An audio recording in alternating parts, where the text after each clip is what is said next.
I love Gaza. Steeped in history, all right.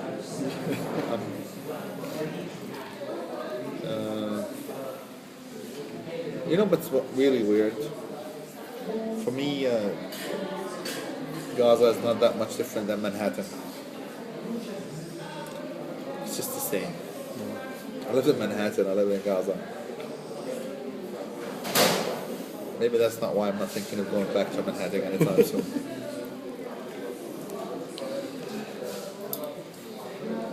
Maybe the reason, maybe the similarity is because of Manhattan is a melting pot of cultures, Yes, and Gaza as well. yes. Because from every town and village, Palestinians are displaced. Everyone has his own culture, his own accent, his own dialect, his own food, his own stitches when they stitch the folk dresses. So basically, you're dealing with different cultures. You know, the common thing might be Arabic language and let's say Islam, but it's different. They're different.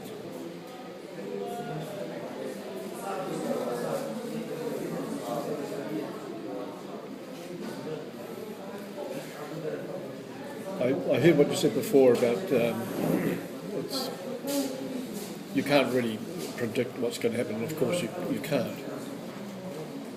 But on the other hand, oppression can't last forever. The situation can't go on and on. Sure.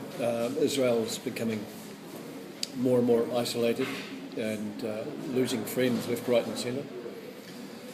And the whole area is in a state of change and always has been, but it appears to me that it's been quite accelerated recently.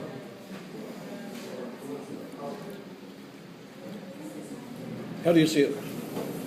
Given that what are the trends? Where do you think it might? The thing that we have been hearing lately is Israeli threats to, for example, to attack Iran. Mm-hmm. For me, honestly, if that happens, if Israel does attack Iran, it will be the end of Israel, because the Iranians are not the Iraqis. They're not Arab, that's for sure. You know. Do you think the Israelis know that, and that's why they've held off? I think they know that. I think the Israelis know that.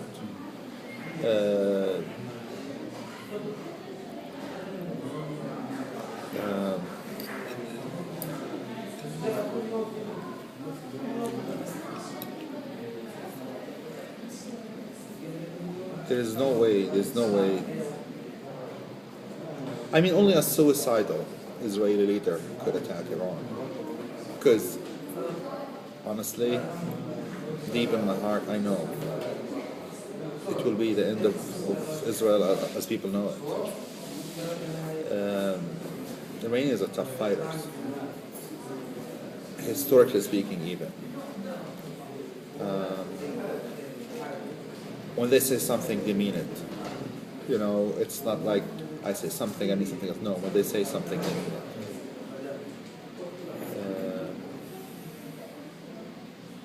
And Israel, as you said before, has only been gaining enemies past years.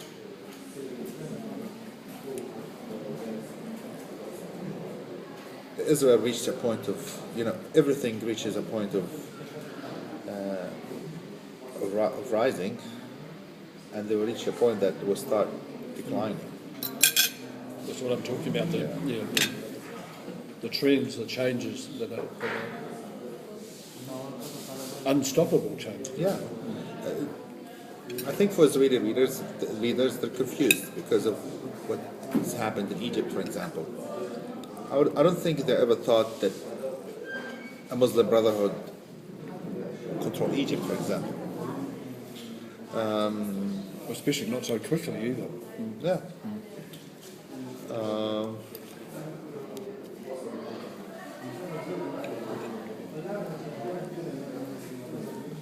Hamas has been in power since 2006 as a government, but I think they're still confused between being a government and a movement.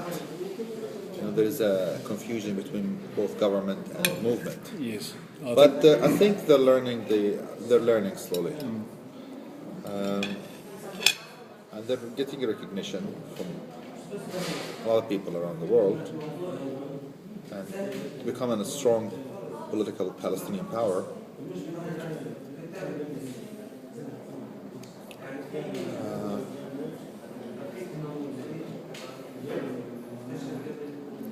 I think it's good that Hamas is getting stronger. The views of Hamas are much different from the Fatah or the Palestinian Authority. I think that difference in views is good for the Palestinians. I think what we need is unity between these differences. You see that being achieved? Many people are saying the same thing. We must have unity. If they unite, well, who's benefiting from them not uniting? It's the Israelis. So the sedition or the rift. And they provoke that. Oh yeah, of course. They fuel it. Yes. So I think both Fatah and Hamas should wake up. Do you see that happening? I think some people from Hamas and Fatah on both sides know that, but they're not able to. At least for now, they're not able to make that unity happen. Perhaps it needs some fresh blood from younger people coming forward. I don't believe in the young and old part. If you're saying young meaning young in age, no. If you're meaning young in politics, maybe, because I don't discriminate regarding age. Well, that's why you use the term fresh. Yeah, fresh approach. Yeah. Someone could be 100 years old and has better ideas than a 12-year-old or 18-year-old. However, some of the older leaders are reaching retirement. Abbas himself, or maybe those leaders, elderly leaders, let's say, they should learn new tricks. It's not impossible. No.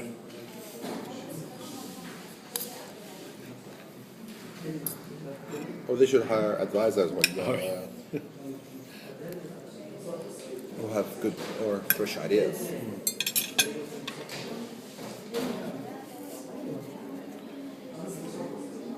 Well, at least not make unnecessary statements like Abbas did the other day. Yeah, that's what I was talking about. He didn't even need to say that, even if he believes it.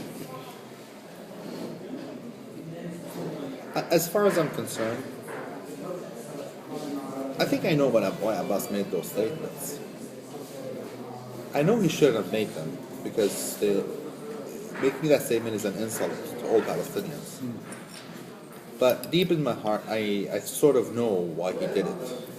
He did it because he's basically telling the Israelis, or telling the international community, I offer the Israelis everything, but they're not giving us anything.